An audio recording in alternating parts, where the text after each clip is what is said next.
علماء ہے وارثین انبیاء، دامن ان کا سب آؤ تھام لیں، یہ بانٹتے ہیں علم کی میراث، جنت کے ان سے آؤ دام لیں۔ الحمدللہ رب العالمین والصلاة والسلام علی سید المرسلین، اما بعد فاعوذ باللہ من الشیطان الرجیم، بسم اللہ الرحمن الرحیم۔ الصلاة والسلام علیک یا رسول اللہ وعلی آلک واصحابک یا حبیب اللہ، الصلاة والسلام علیک یا نبی اللہ وعلی آلک واصحابک یا نور اللہ۔ مدنی چینل کے ناظرین، مدنی چینل کا پروگرام ہے وارثین انبیاء۔ اس پروگرام میں ہم علماء اسلام، محدثین اور فقہاء کرام اور علوم دینیہ سے تعلق رکھنے والے مختلف قسم کے ائمہ اور اہل فن ماہرین کا ذکر خیر کرتے ہیں، اور اس کا بنیادی مقصد یہ ہوتا ہے کہ ہمیں ان شخصیات کا تعارف ہو، ان کی دینی خدمات سے آگاہی حاصل ہو، اور اس بات کا احساس ہو کہ یہ دین متین ان اسلاف کی کیسی کوششوں کے نتیجے میں ہم تک پہنچا ہے، اور ہمارے دل میں بھی علم دین سیکھنے کی ایک اہمیت مزید بڑھے، اور ہمیں بھی علم دین اور علماء سے محبت کا جذبہ پیدا ہو۔ اللہ تبارک و تعالیٰ علماء اسلام کے فیضان کو مزید عام فرمائے۔ اس پروگرام میں ہم کئی علماء کرام، علماء اہل سنت کی سیرت کے حوالے سے گفتگو کر چکے ہیں۔ آج کے ایپیسوڈ میں ہم ایک عظیم ہستی کا ذکر خیر کریں گے کہ جنہیں حضرت سیدنا امام اعظم ابو حنیفہ رحمۃ اللہ تعالی علیہ سے بڑا گہرا علمی اور روحانی تعلق حاصل تھا، اور بالخصوص امام اعظم ابو حنیفہ حضرت سیدنا نعمان بن ثابت رحمت اللہ تعالی علیہ کی فقہ یعنی علم فقہ کو آگے بڑھانے میں اس شخصیت کا بڑا اہم کردار ہے، اور بڑے بڑے امت کے ائمہ نے اس شخصیت سے فیض لیا ہے۔ اس شخصیت کو دنیا ان کی کنیت سے پہچانتی ہے، اور ان کی کنیت ہے حضرت سیدنا امام ابو یوسف رحمت اللہ تعالی علیہ۔ جی ہاں مدنی چینل کے ناظرین، یہ حضرت سیدنا امام اعظم ابو حنیفہ رحمت اللہ تعالی علیہ کے بڑے شاگرد ہیں اور بڑے چہیتے شاگرد ہیں۔ آپ رحمت اللہ تعالی علیہ کے فیض سے امت کے بڑے بڑے ائمہ تیار ہوئے، اور امت کے کئی ائمہ نے حضرت سیدنا امام ابو یوسف رحمت اللہ تعالی علیہ کا فیضان لیا ہے۔ یہ وہ شخصیت ہیں جو اپنی کنیت سے پہچانے جاتے ہیں، اور دین اسلام میں ہم دیکھتے ہیں کئی ایسے افراد ہیں، کئی ایسی شخصیات ہیں جو اپنے اصل نام کے بجائے کنیت ہی سے معروف ہیں۔ ان کی مختلف وجوہات ہو سکتی ہیں، جیسے کہ صحابہ کرام میں ہم سر فہرست دیکھتے ہیں خلیفہ اول حضرت سیدنا ابو بکر صدیق رضی اللہ تعالیٰ عنہ، یہ بھی اپنی کنیت ابو بکر سے پہچانے جاتے ہیں۔ ان کے اصل نام سے بہت کم لوگ واقف ہوتے ہیں، حالانکہ جناب ابو بکر صدیق رضی اللہ تعالیٰ عنہ کا اصل نام عبداللہ ہے۔ اسی طرح حضرت ابو ہریرہ رضی اللہ تعالیٰ عنہ بڑے عظیم صحابی ہیں، جن کو کنز الاحادیث کہا جاتا ہے، کہ آج ہمارے پاس جتنی بھی احادیث کی کتابیں موجود ہیں ان میں سے سب سے زیادہ احادیث حضرت سیدنا ابو ہریرہ رضی اللہ تعالی عنہ ہی سے مروی ہیں، ان کو روایت کرنے والے ہیں، اس لیے آپ کو کنز الاحادیث یعنی حدیثوں کا خزانہ کہا جاتا ہے۔ ان کے اصل نام سے بھی ایک بڑی تعداد واقف نہیں ہوتی، اور علماء کرام نے ان کے اصل نام کے حوالے سے مختلف اقوال ذکر کیے ہیں، اور صحیح قول کے مطابق، درست قول کے مطابق حضرت سیدنا ابو ہریرہ رضی اللہ تعالیٰ عنہ کا اصل نام عبد الرحمن بن صخر ہے۔ تو صحابہ کرام ہوں، تابعین ہوں، یا ان کے بعد کے علماء اور فقہا ہوں، تو ایک لمبی فہرست بنتی ہے ان شخصیات کی کہ جو اپنی کنیت سے پہچانے جاتے ہیں، ان کے اصل نام سے بہت کم لوگ واقف ہوتے ہیں۔ انہی میں حضرت سیدنا امام ابو یوسف رحمت اللہ تعالی علیہ بھی ہیں۔ ابو یوسف ان کی کنیت ہے۔ حضرت سیدنا امام ابو یوسف رحمت اللہ تعالی علیہ کا اصل نام یعقوب ہے، اور آپ رحمت اللہ تعالی علیہ کو اللہ تبارک و تعالی نے ایسی جلالت، ایسی فقاہت اور علم حدیث میں ایسا رسوخ عطا فرمایا کہ آپ کے زمانے کے اور آپ کے بعد کے بڑے بڑے ائمہ نے آپ کی عظمت کا اظہار کیا ہے، اور اپنی کتابوں میں، اپنی تحریرات میں امام ابو یوسف رحمت اللہ تعالی علیہ کی فقاہت اور بالخصوص حدیث دانی کو بیان کیا ہے۔ حضرت سیدنا امام شمس الدین ذہبی رحمت اللہ تعالی علیہ، جو کہ فقہ پر عمل کرنے کے اعتبار سے امام شافعی کے مقلد ہے، لیکن وہ جب اپنی کتاب سیر اعلام النبلاء میں حضرت سیدنا امام ابو یوسف رحمت اللہ تعالی علیہ کا ذکر خیر کرتے ہیں تو بڑے پیارے پیارے القابات سے آپ کو یاد کرتے ہیں، وہ القابات بھی سنتے ہیں، لیکن ابتداً ہم حضرت سیدنا امام ابو یوسف رحمت اللہ تعالی علیہ کا نام اور آپ کے سن ولادت کے حوالے سے جانتے ہیں۔ چنانچہ حضرت سیدنا امام ابو یوسف رحمت اللہ تعالی علیہ کا پورا نام یوں ہے: امام یعقوب بن ابراہیم بن حبیب سعد انصاری کوفی بغدادی رحمۃ اللہ تعالی علیہ۔ امام ابو یوسف رحمۃ اللہ تعالی علیہ کی ولادت باسعادت کوفہ شہر میں ہوئی۔ مدنی چینل کے ناظرین، بڑے بڑے مجتہدین اور فقہا اس شہر میں موجود تھے، تو اس وقت کے اعتبار سے حرمین طیبین یعنی مکہ پاک اور مدینہ منورہ کے بعد جو علم کا مرکز تھا اور علماء کی توجہ کا جو مرکز تھا وہ شہر کوفہ تھا، کیونکہ وہاں پر بہت بڑی شخصیت جلوہ نما تھی اور جن سے ہزاروں لاکھوں مسلمانوں نے فیض لیا، جن کو دنیا امام اعظم ابو حنیفہ رحمۃ اللہ تعالی علیہ کے نام سے یاد کرتی ہے۔ تو وہ مبارک شہر جسے کوفہ کہا جاتا ہے، جو علم کا مرکز تھا، شہر کوفہ میں حضرت سیدنا امام ابو یوسف رحمۃ اللہ تعالی علیہ کی ولادت ہوتی ہے۔ اور آپ کے سن ولادت کے حوالے سے ذکر کیا گیا کہ امام ابو یوسف رحمۃ اللہ تعالی علیہ سن 113 ہجری میں پیدا ہوئے۔ آپ رحمۃ اللہ تعالی علیہ کو اللہ تبارک و تعالی نے کئی علوم میں رسوخ مہارت عطا فرمائی تھی، اس لیے آپ کے نام کے ساتھ جو القابات ذکر کیے جاتے ہیں ان میں آپ کو فقیہ کہا جاتا ہے۔ آپ فقیہ تھے، اصولی تھے، یعنی علم اصول فقہ کے جو قوانین ہیں ان کو بنانے والے تھے، ان کو سمجھنے اور بیان کرنے والے تھے۔ آپ مجتہد تھے، آپ محدث تھے، اور آپ علم تفسیر اور علم مغازی کا علم رکھنے والے تھے۔ اسی طرح ایام عرب یعنی عرب کی تاریخ میں جو بڑے بڑے اہم واقعات رونما ہوتے رہے ان کا علم رکھنے والے تھے۔ حضرت سیدنا امام شمس الدین ذہبی شافعی رحمۃ اللہ تعالی علیہ نے جب اپنی کتاب سیر اعلام النبلاء میں امام اعظم ابو حنیفہ رحمۃ اللہ تعالی علیہ کی اس شاگرد حضرت سیدنا امام ابو یوسف رحمۃ اللہ تعالی علیہ کا ذکر فرمایا، آپ کے حالات زندگی کو تحریر فرمایا، تو ابتداً امام شمس الدین ذہبی رحمۃ اللہ تعالی علیہ نے کچھ القابات امام ابو یوسف کے لیے ذکر کیے۔ مدنی چینل کے ناظرین، امام شمس الدین ذہبی رحمۃ اللہ تعالی علیہ امت کے بہت بڑے امام ہیں، امام شافعی کے مقلد ہیں، اور علم حدیث، علم جرح تعدیل اور حدیث سے متعلق جو فنون ہیں ان میں بڑی مہارت رکھنے والے ہیں۔ تو امام ذہبی جیسی شخصیت جب کسی کے لیے القابات کا انتخاب کرے تو یقیناً ان القابات کے پیچھے ایک معنی ہوتا ہے، وہ معنی خیز ہوتے ہیں، وہ محض مبالغے پر مشتمل نہیں ہوتے۔ تو امام ذہبی رحمۃ اللہ تعالی علیہ جو اگرچہ امام شافعی کے فالوور ہیں، شافعی ہیں، لیکن حق کو بیان کرتے ہوئے آپ جب امام ابو یوسف کا ذکر فرماتے ہیں تو ذکر کرتے ہیں هو الامام المجتہد، کہ امام ابو یوسف کون ہے؟ وہ امت کے امام ہیں، وہ مجتہد ہیں۔ العلامۃ المحدث، کہ وہ علامہ یعنی بہت زیادہ علم والے تھے، اور محدث یعنی حدیث پاک بیان کرنے والے اور علم حدیث میں رسوخ مہارت اور امامت رکھنے والے تھے۔ اس کے ساتھ ذکر کرتے ہیں قاضی القضات، یہ قاضی القضات تھے۔ مدنی چینل کے ناظرین، قاضی القضات کا مطلب کیا ہے؟ پورے ملک اور پوری ریاست کا جو سب سے بڑا جج ہوتا ہے، فیصلہ کرنے والا ہوتا ہے، جس کو ہم چیف جسٹس کہتے ہیں۔ تو اسلامی نقطہ نظر اور اسلامی ٹرمینالوجی میں چیف جسٹس کو قاضی القضات کہا جاتا ہے، کہ یہ تمام قاضیوں کا پیشوا ہے۔ یعنی اللہ تبارک و تعالیٰ نے حضرت سیدنا امام ابو یوسف رحمۃ اللہ تعالی علیہ کو یہ اعزاز بھی عطا فرمایا ہے کہ آپ مسلمانوں کی چیف جسٹس رہے ہیں، قاضی القضات رہے ہیں۔ آپ رحمۃ اللہ تعالی علیہ کو رب تبارک و تعالیٰ نے یہ جو علوم عطا فرمائے، یہ مہارت عطا فرمائی، اس کا بنیادی سبب حضرت سیدنا امام اعظم ابو حنیفہ رحمۃ اللہ تعالی علیہ کی ذات، ان کی تربیت اور ان کی شفقتیں ہیں۔ حضرت سیدنا امام ابو یوسف رحمۃ اللہ تعالی علیہ اپنی زندگی کے ابتدائی حالات کا تذکرہ کرتے ہوئے خود ارشاد فرماتے ہیں کہ ہم ایک غریب خاندان سے تعلق رکھنے والے تھے۔ ان کی فیملی بظاہر مالی اعتبار سے، معاشی اعتبار سے اتنی مستحکم اور مضبوط نہیں تھی۔ تو یہ امام اعظم ابو حنیفہ رحمۃ اللہ تعالی علیہ کی مجلس میں جاتے اور علم کی باتیں سنا، سمجھا اور سیکھا کرتے تھے۔ چنانچہ گھر کے معاشی حالات کی وجہ سے حضرت سیدنا امام ابو یوسف رحمۃ اللہ تعالی علیہ کے والد صاحب نے آپ کو منع کر دیا، اور اس کے بعد امام ابو یوسف رحمۃ اللہ تعالی علیہ امام اعظم رحمۃ اللہ تعالی علیہ کے حلقہ درس میں شریک نہ ہوا کرتے تھے۔ ادھر امام اعظم ابو حنیفہ رحمۃ اللہ تعالی علیہ نے جب دیکھا کہ ان کے حلقہ درس میں امام ابو یوسف یعنی یعقوب نہیں ہے، تو امام اعظم رحمۃ اللہ تعالی علیہ نے ان کے کچھ احباب سے ان کے بارے میں معلومات کی کہ یعقوب کیوں نہیں آ رہے، یعنی امام ابو یوسف حلقہ درس میں شریک کیوں نہیں ہو رہے۔ تو انہوں نے کچھ وجہ بتائی۔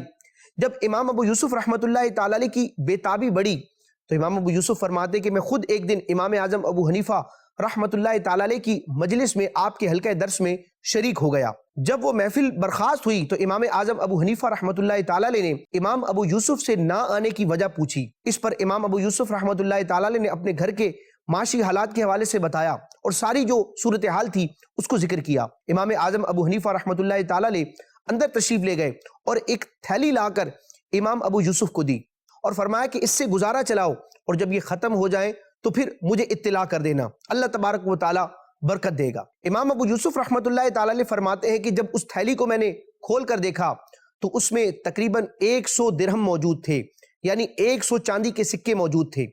امام ابو یوسف فرماتے ہیں کہ میں نے وہ تھیلی لے لی اور پھر امام اعظم ابو حنیفہ رحمۃ اللہ تعالی علیہ کی مجلس میں آپ کے حلقہ درس میں استقامت کے ساتھ شرکت کرنا شروع کر دی۔ امام ابو یوسف رحمۃ اللہ تعالی علیہ فرماتے ہیں کہ وہ پیسے ختم ہونے سے پہلے ہی امام اعظم ابو حنیفہ رحمۃ اللہ تعالی علیہ مجھے مزید رقم پیش فرما دیا کرتے، اور حیرانگی کی بات یہ ہے آپ فرماتے کہ امام اعظم ابو حنیفہ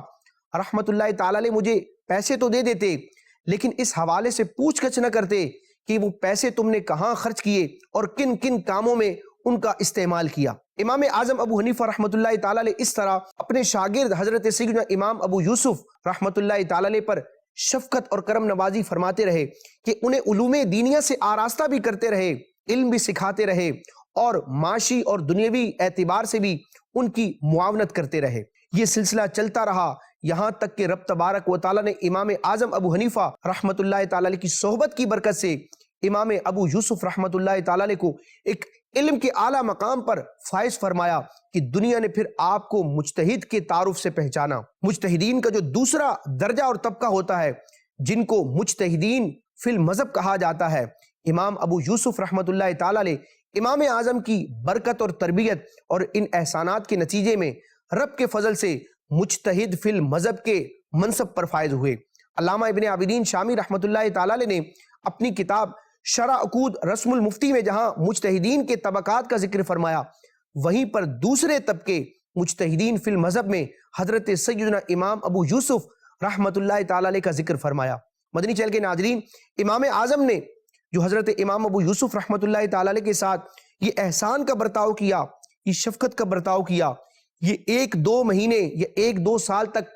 محدود نہیں تھا، بلکہ امام ابو یوسف رحمۃ اللہ تعالی علیہ فرماتے ہیں کہ تقریباً 10 سال تک امام اعظم ابو حنیفہ رحمۃ اللہ تعالی علیہ نے میری اس انداز میں معاونت یعنی مدد فرمائی۔ اور حیرانگی کی بات ہے امام اعظم ابو حنیفہ رحمۃ اللہ تعالی علیہ کا اس معاملے میں اخلاص ایسا تھا کہ اتنے بڑے عرصے میں کسی کو یہ معلوم نہ ہو سکا کہ امام ابو یوسف رحمۃ اللہ تعالی علیہ کی مالی مدد یہ امام اعظم براہ راست کر رہے ہیں۔ یہ حضرت سیدنا امام اعظم ابو حنیفہ رحمۃ اللہ تعالی علیہ کا خوبصورت انداز ہے کہ رہتی دنیا تک کے لیے لائق تقلید ہے کہ دینی طلبہ پر اس انداز میں اگر شفقت کی جائے تو اس کے اچھے ثمرات مرتب ہوتے ہیں۔ آخرت کا ثواب تو رب کی رحمت سے ملنا ہی ملنا ہے، لیکن دنیا میں بھی اس کے اچھے نتائج سامنے آتے ہیں۔ اب امام اعظم ابو حنیفہ رحمۃ اللہ تعالی علیہ نے امام ابو یوسف کی گویا کہ کفالت کی، ان کے ساتھ معاشی معاملے میں تعاون کیا، تو اس کی برکت کیا ظاہر ہوئی کہ امام ابو یوسف خود مجتہد فی المذہب کے درجے پر فائز ہوئے۔ آپ نے کئی شاگرد اور تلامذہ تیار کیے جن میں سر فہرست محرر مذہب حضرت سیدنا امام محمد رحمۃ اللہ تعالی علیہ ہیں، جو امام اعظم کے بھی شاگرد ہیں۔ امام ابو یوسف نے امام محمد کو تیار کیا، امام محمد رحمۃ اللہ تعالی علیہ نے امام شافعی کی علمی تربیت کی، امام شافعی رحمۃ اللہ تعالی علیہ نے امام احمد بن حنبل رحمۃ اللہ تعالی علیہ کو پڑھایا، اور امام احمد بن حنبل رحمۃ اللہ تعالی علیہ نے امام بخاری جیسے شاگرد تیار کیے، اور یہ سلسلہ آج تک چل رہا ہے۔ تو ذرا تصور کیجئے کہ امام اعظم ابو حنیفہ رحمۃ اللہ تعالی علیہ کو کتنا اجر و ثواب مل رہا ہوگا کہ آپ نے جو دنیاوی مال ایک دینی طالب علم کی ضروریات کو پورا کرنے کے لیے خرچ کیا، تو رب تبارک و تعالی نے اس مال میں گویا کہ ایسی برکت رکھی کہ علم کا فیضان عام ہوا، اور امام اعظم کے شاگردوں میں ایسے بڑے بڑے علماء، محدثین اور مجتہدین پیدا ہوتے چلے گئے۔ مدنی چینل کے ناظرین، اس واقعے سے ہمیں بھی درس لینا چاہیے کہ ہمارے گرد و پیش میں بھی، ہمارے قرب میں بھی اگر دینی طلبہ موجود ہوں اور بالخصوص انہیں دینی کتابوں کی حاجت ہو، تو ہمیں ان کے ساتھ احسان کا، بھلائی کا اور شفقت کا معاملہ کرنا چاہیے کہ جس طرح دنیاوی کام کرنے والے اپنے اوزار اور اپنے ہتھیار کے بغیر فن میں کام نہیں کر سکتے، وہ گویا کہ بالکل بے بس نظر آتے ہیں، تو بلا تشبیہ بلا تمثیل یہ جو علماء کرام ہوتے ہیں، دینی طلبہ ہوتے ہیں، ان کا ہتھیار یہ دینی کتابیں ہوتی ہیں۔ تو ہمیں بھی طلبہ کرام کے ساتھ خیر خواہی کا معاملہ کرنا چاہیے۔ حضرت سیدنا امام ابو یوسف رحمۃ اللہ تعالی علیہ کو رب تبارک و تعالی نے امام اعظم ابو حنیفہ رحمۃ اللہ تعالی علیہ کا ایسا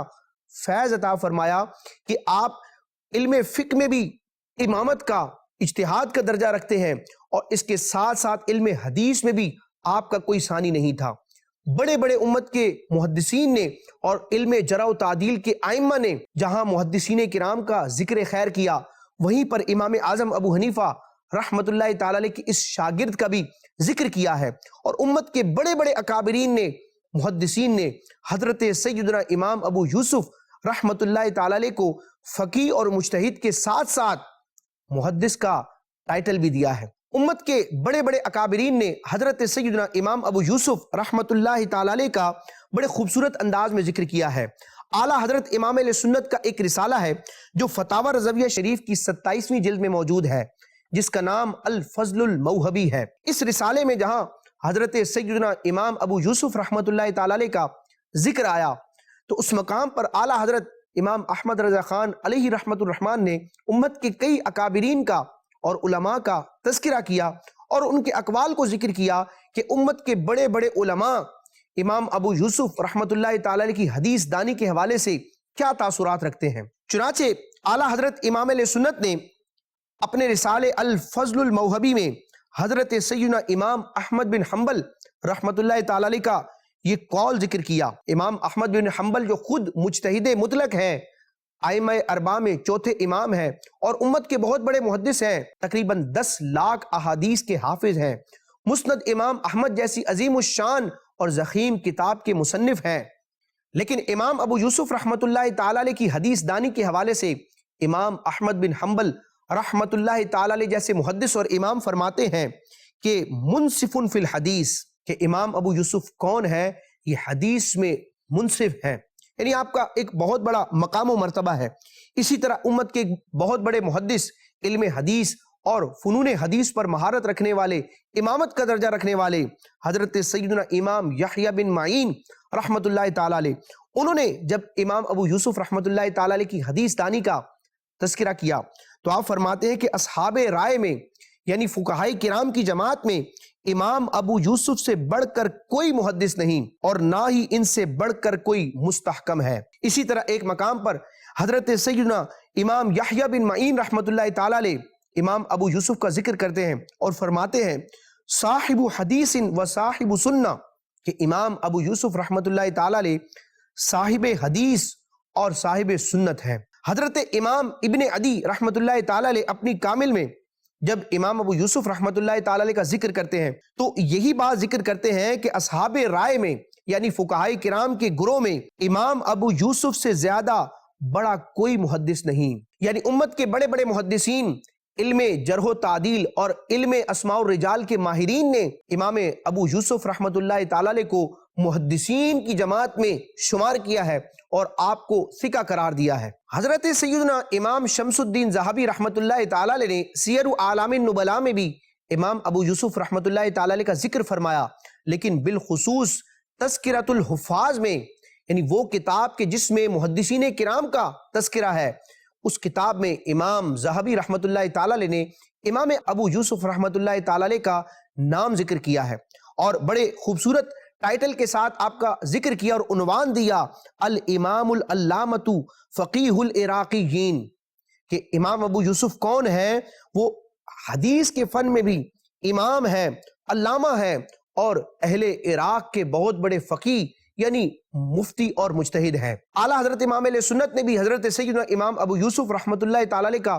خوب فیض لیا ہے، اور فتاوی رضویہ شریف میں مختلف مقامات پر جب شرعی مسائل کو بیان کیا اور علمی تحقیقات کی تو وہاں پر امام اعظم ابو حنیفہ اور حضرت سیدنا امام محمد رحمۃ اللہ تعالی علیہ کے ساتھ ساتھ امام ابو یوسف کے اقوال کو بھی ذکر فرمایا ہے، اور فتاوی رضویہ شریف میں ایک مقام پر اعلیٰ حضرت امام علیہ سنت نے حضرت سیدنا امام ابو یوسف رحمۃ اللہ تعالی علیہ کے مجتہد فی المذہب ہونے کی صراحت فرمائی ہے، اور اعلیٰ حضرت امام علیہ سنت نے اسی طرح ایک بہت خوبصورت ٹائٹل